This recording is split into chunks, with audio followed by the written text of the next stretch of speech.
से 4 कदम दूर पर जो हमारा गांव है वहां आज भी बिजली नहीं है।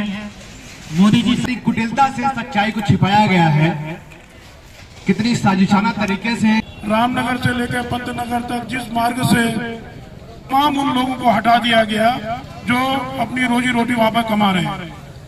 और उन लोगों को हम कहना चाहते हैं कि बहुत से लोग G20 के आयोजन को लेकर के भारत लखनपुर से लेकर डिकली तक, और जब एकमात्र जो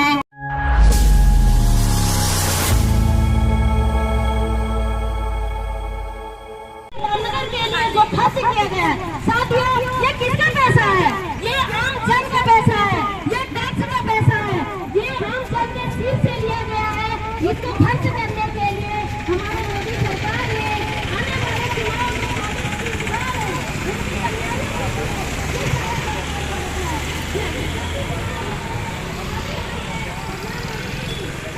उसके पैरेलल समांतर 3 दिन से समाजवादी लोक मंच के द्वारा भी एक कार्यक्रम ये लगातार किया जा रहा है।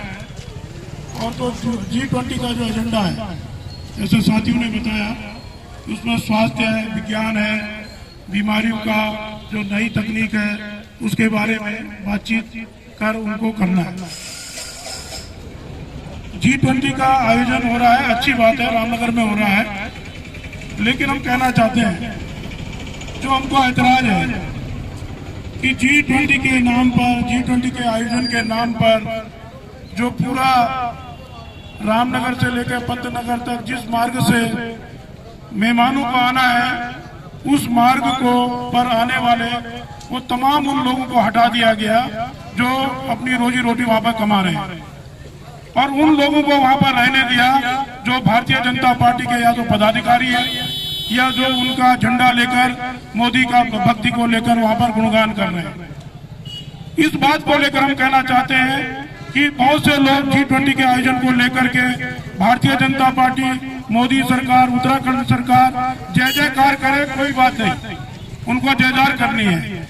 लेकिन हम जो कह रहे हैं, जो 90% लोग जो आज भी अच्छे खाने के लिए, अच्छे स्वास्थ्य के लिए, अच्छी शिक्षा के लिए, अच्छे पानी के लिए जो तरस रहे हैं, उनको नहीं मिल पा रहा है रोजगार, वो भी आज कहीं ना कहीं उस ट्रैक में फंस गए और वो भी जय जयकार कर रहे हैं। एक तरफ लोगों को हटाया जा रहा है, उजाड़ा जा रहा है, और वही लोग वहां पर उसकी जय जयकार कर रहे हैं।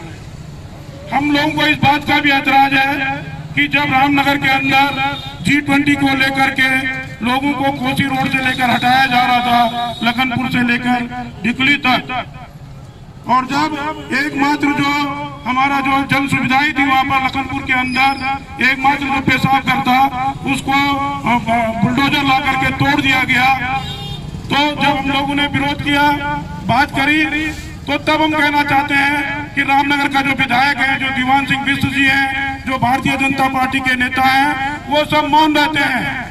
लेकिन जब वो बुलडोजर, वो जेसीबी भारतीय जनता पार्टी के जो एक पदाधिकारी है, कार्यकर्ता है, जो गुप्ता है, जो कोसी रोड में, कोसी बैराज के पास अपना एक ठेला चलाकर अपना रोजगार करता है, पूरी भारतीय जनता पार्टी और विधायक उस जेसीबी के सामने आ जाते हैं। वो उसको टूटने के लिए वहां पर पूरा जोर लगाते हैं। एसडीएम के साथ, तहसीलदार के साथ, पूरी पुलिस फोर्स के साथ अभद्रता करते हैं और वो कहते हैं कि हम G20 नहीं होने देंगे, हम G20 का आयोजन रामनगर के अंदर नहीं होने देंगे। और अंतर्गत जो ये रामनगर का प्रशासन है, जिसने लखनपुर से लेकर कोसी बैराज से लेकर पंतनगर तक तमाम लोगों को बुलडोजर के द्वारा हटा दिया गया, आज उन लोगों को वहां पर, इसलिए हम कहने ये बात कौन कहेगा? मैं आप देख रहे हैं कि उत्तराखंड की सरकार, यहाँ का विधायक, यहाँ की भारतीय जनता पार्टी किसके साथ खड़ी है? क्या रोजगार करने का एकमात्र अधिकार उन्हीं को है कि वो रोजगार करें, वो अवैध धंधे करें, वो खनन करें, वो नशा बेचें, वो सारी चीजें करें। इसलिए हम कहना चाहते हैं कि जो जय जयकार हो रही है, उसके पैरेलल समाजवादी लोक मंच के द्वारा इन तमाम सवालों को उठाया जा रहा है कि गरीब की बात कौन करेगा, आम आदमी की बात कौन करेगा? ये हम कहना चाहते हैं। क्या यहाँ के विधायक दीवान सिंह बिस्सी को, भारतीय जनता पार्टी के लोगों को, पदाधिकारियों को तब सड़क पर नहीं आना चाहिए था जब लोगों को बड़ी निर्ममता के साथ वहां से हटाया जा रहा था। आज एक महीने हो गए, लोगों के रोजगार बंद हैं, उनकी चाय की दुकानें बंद हैं, उनके फल ठेले बंद हैं, लेकिन विधायक दीवान सिंह बिस्सी को उससे कोई लेना देना नहीं है। यहाँ की भारतीय जनता पार्टी को उससे कोई लेना देना नहीं है, यहाँ की सरकार को कोई लेना देना नहीं है। लेकिन दुर्भाग्य हम कहना चाहते हैं कि जो रामनगर की जो अधिकांश जनता है जो प्रभावित हो रही है, चाहे अस्पताल के सामने देख लीजिए, जो करोड़ों रुपए वहां पर पीपी मोड के नाम पर आ रहा है, न तो वहां पर विशेषज्ञ डॉक्टर है, न लोगों को यहाँ पर इलाज हो पा रहा है। तो क्या अच्छा स्वास्थ्य मिल रहा है? जो ये दावा कर रही है उत्तराखंड की सरकार और केंद्र की मोदी सरकार कि सबको अच्छा स्वास्थ्य मिल रहा है, स्वास्थ्य की बात तो छोड़िए, इलाज की बात तो छोड़िए, लोगों का साफ पानी ना जो रामनगर है, रामनगर को भी 2 हिस्सों में बांट दिया है। एक तो जो रामनगर है, असली रामनगर है, और एक G20 के नाम पर जो लखनपुर से ऊपर कोसी रोड पर जो रामनगर उन्होंने चमकाने की कोशिश की है। तो ये आप देख लीजिए, वहीं पर जहाँ पर G20 का आयोजन हो रहा है और जहां पर आज वो पिजरानी पे जो ये विदेशी लोग घूमने गए हैं, हम कहना चाहते हैं आज पूरे वहीं पर जिस गेट से वो गए हैं उसी गेट के अंदर वहां पर सैकड़ों लोग, वहां पर हमडंडा खत्ते के लोग वर्षों से रह रहे हैं, जिनके पास न बिजली है, न पीने का पानी है, न अच्छा स्कूल है, न अच्छा स्वास्थ्य है, न अच्छी सड़क है। तो ये हकीकत है, इस हकीकत से कौन अवगत कराएगा? इस आयोजन का मतलब है कि जनता को हकीकत, जो सरकार के दावे हैं, जो G20 के दावे हैं, उन दावों की हकीकत बताने का काम हम लोग कर रहे हैं। जन समाजवादी लोग मंच करे, तमाम लोग कह रहे हैं कि अपनी बातचीत को रखें। और प्रेम भाई ने बताया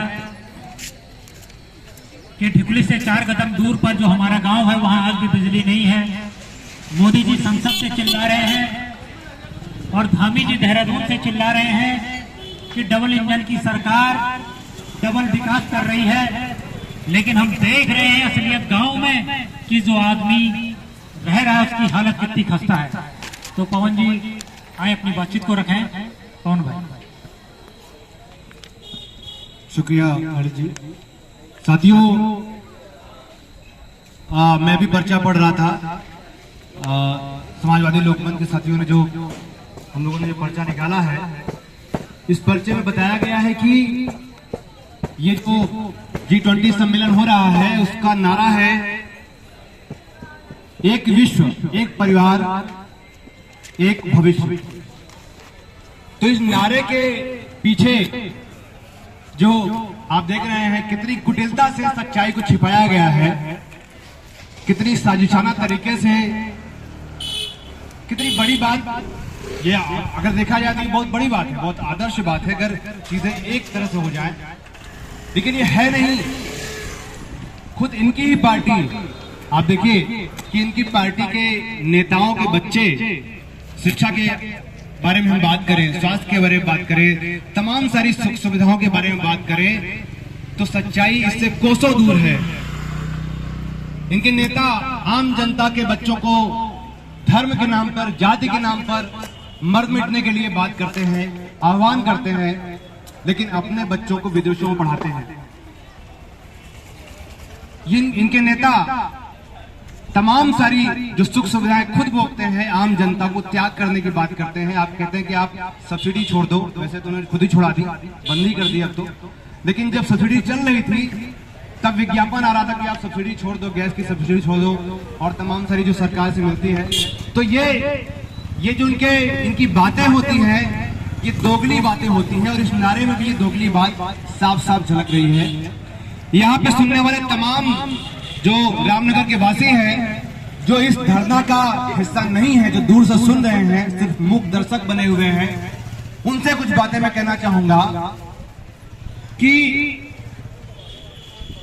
हमारे एक कवि हैं उदय प्रकाश, उन्होंने कहा था कि मरने के बाद आदमी कुछ नहीं सोचता, मरने के बाद आदमी कुछ नहीं बोलता, और कुछ नहीं बोलने और कुछ नहीं सोचने पर आदमी मर जाता है। तो आप सभी से यह गुजारिश है कि ये जो G20 सम्मेलन चल रहा है और ऐसे तमाम जो सम्मेलन चलते हैं, ऐसे तमाम जो सरकारों के ढकोसले चलते हैं, उन ढकोसलों को समझना और उसके खिलाफ लामबंद होना, जितनी समाज विरोध प्रदर्शनों और आंदोलनों का हिस्सा बने और सरकारों के चरित्र को जब तक आप नहीं समझेंगे, जब तक आप नहीं जानेंगे, तब तक ये बड़ी ही खूबसूरती से, बड़ी ही शातिराना तरीके से इस गोदी मीडिया के प्रचार के दम पर, अपने सरकारी भूतों के प्रचार तंत्र के दम पर अपनी बातें, अपने ढकोसले, अपना षड्यंत्र आप पर थोपते रहेंगे।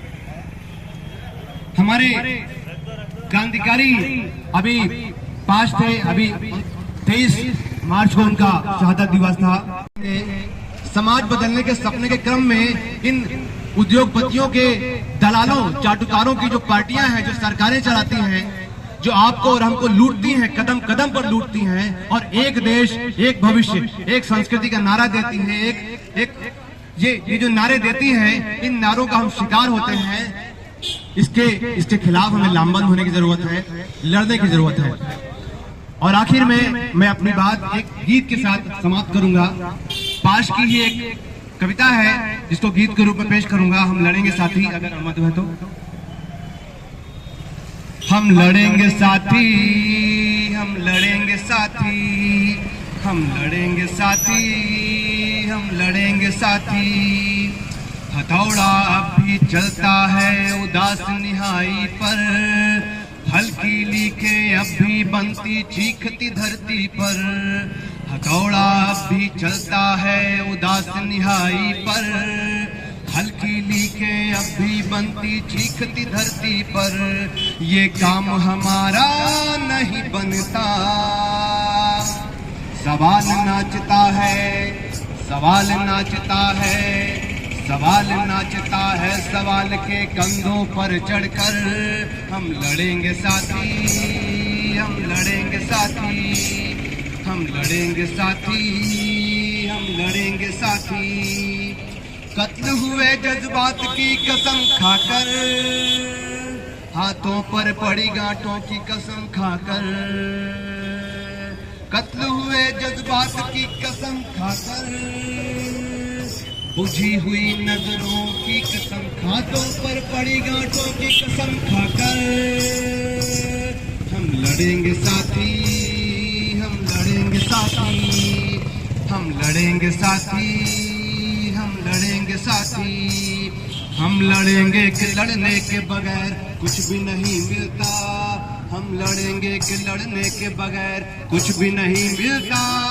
हम लड़ेंगे साथी, हम लड़ेंगे साथी, हम लड़ेंगे साथी, हम लड़ेंगे साथी।